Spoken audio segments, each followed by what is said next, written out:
Welcome back, guys. We're going to get right into our second segment, the Rangers-Panthers series preview. But before we go into that, I would love to remind you guys, if you want to support the show, support the creators on the GSMC Sports Network in any way, the tips and donations link is gsmcpodcast.net. Any questions, comments you have for me, you could also use that link to ask them. It'll show up as an alert across the screen here, and then I will be able to respond to it with a more timely manner than maybe putting something in the chat would.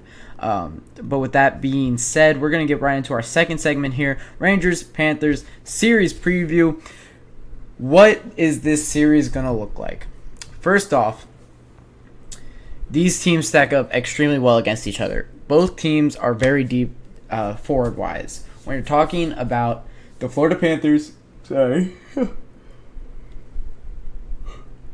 When you're talking about the Florida Panthers, Alexander Barkov, Matthew Tkachuk, Sam Bennett, Carter Verhaeghe, Anton Lundell, Kyle Okposo, Sam Reinhart, Vladimir Tarasenko.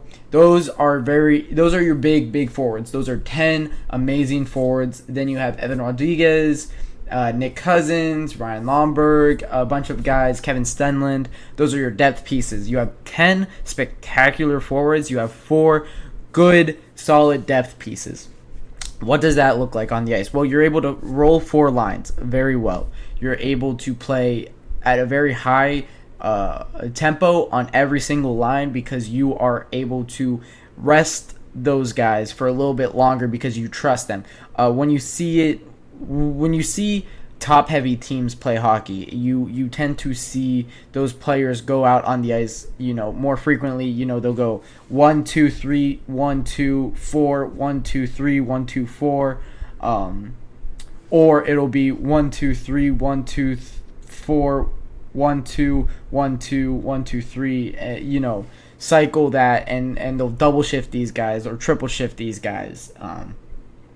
Of course, I'm saying send out your first, second, third lines right in that order.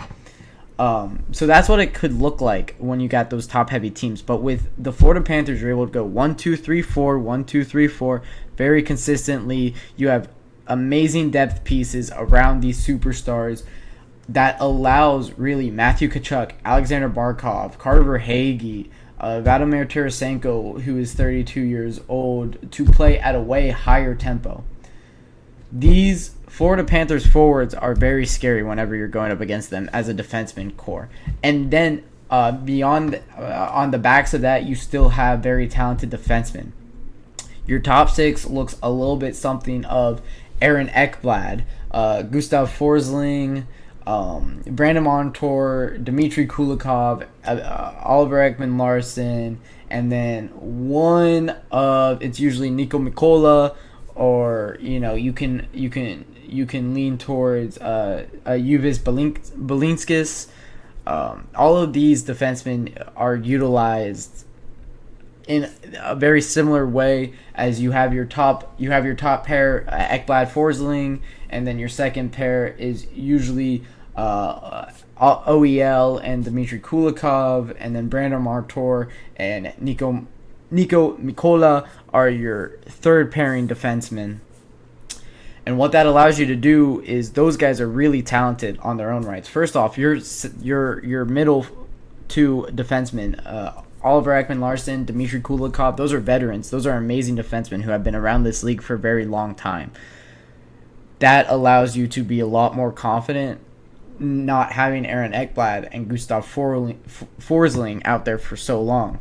And then beyond all of that, you have 2 amazing goaltenders in Sergei Bobrovsky, and you haven't even seen Spencer Knight really in this postseason because they haven't needed him.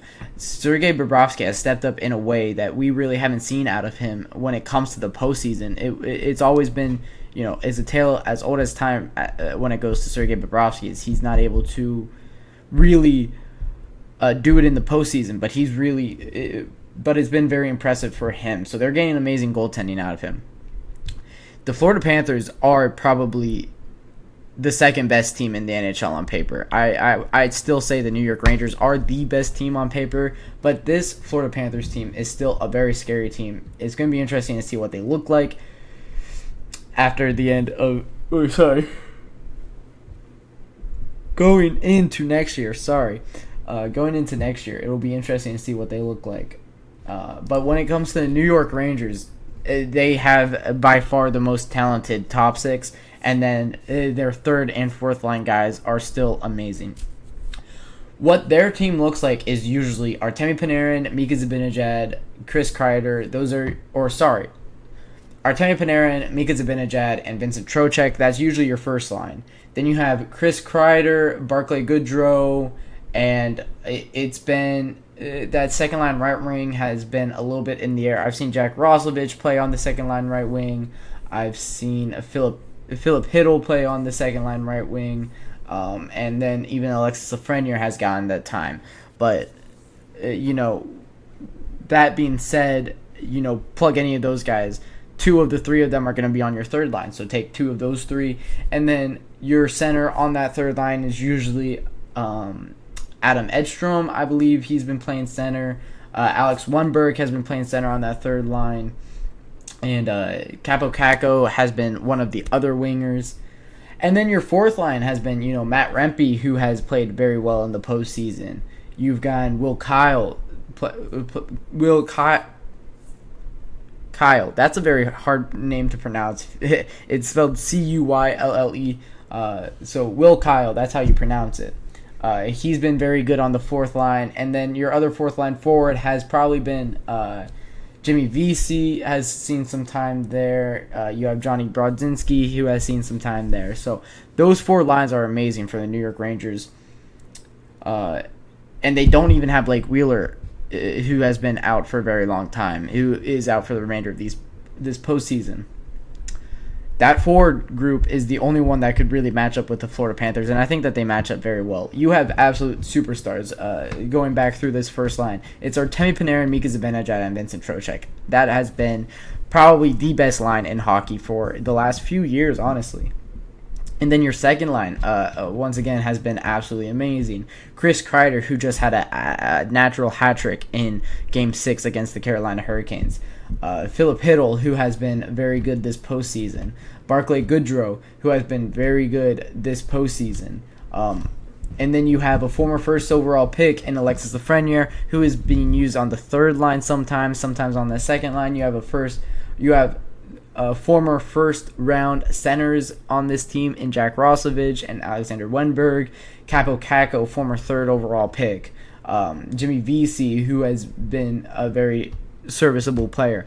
This forward group has been amazing in the postseason, and they are just amazing, absolutely. Then moving on to the defense, you have one of the more well-rounded defensive cores the NHL sees. You have Adam Fox, Jacob Trouba, Keandre Miller, and Ryan Lindgren. Those are the four who make up your top four.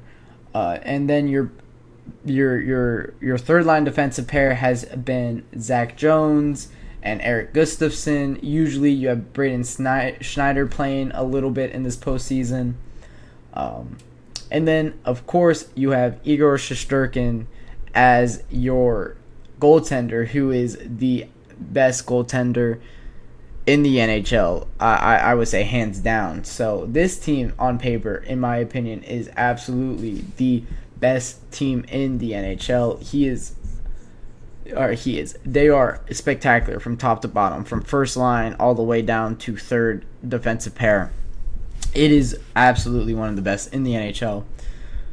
So I think that these teams stack up very, very well against each other. And we've seen it in the postseason. These two teams have really been on a collision course for each other. Florida Panthers coming off of a Stanley Cup final run last year, of course losing it to the Vegas Golden Knights in heartbreaking fashion. But this is a very similar team. They didn't have to go up against the New York Rangers last year. This Rangers team is top to bottom fantastic. President's Trophy winning team for a reason.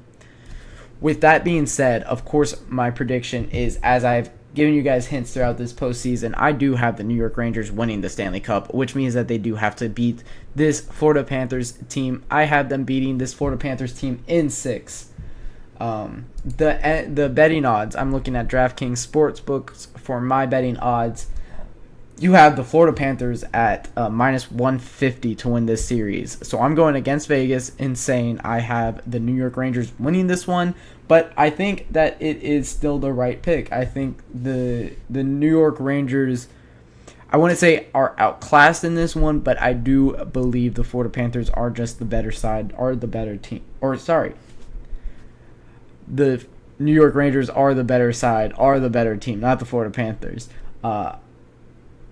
The Vegas does believe in the Florida Panthers. I would say that that's more of a reactive reasoning because you saw the Florida Panthers close out the Boston Bruins very well, but you saw the New York Rangers fighting a little bit more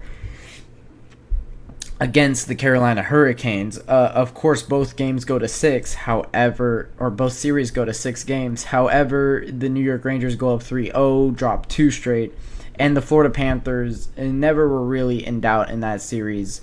They get demolished in game 1, and from there you win 4 of the next 5. The Boston Bruins didn't really stand a chance.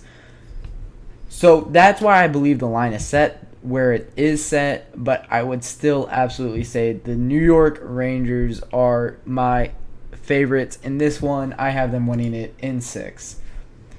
So that'll do it for our Rangers-Panthers series preview discussion. When I'm going to get back, we're going to be talking about the Carolina Hurricanes, their offseason, and what questions I have for them because they have a lot of players to re-sign and not a lot of money to do it with. So when I get back from my second break, that is what we will be discussing.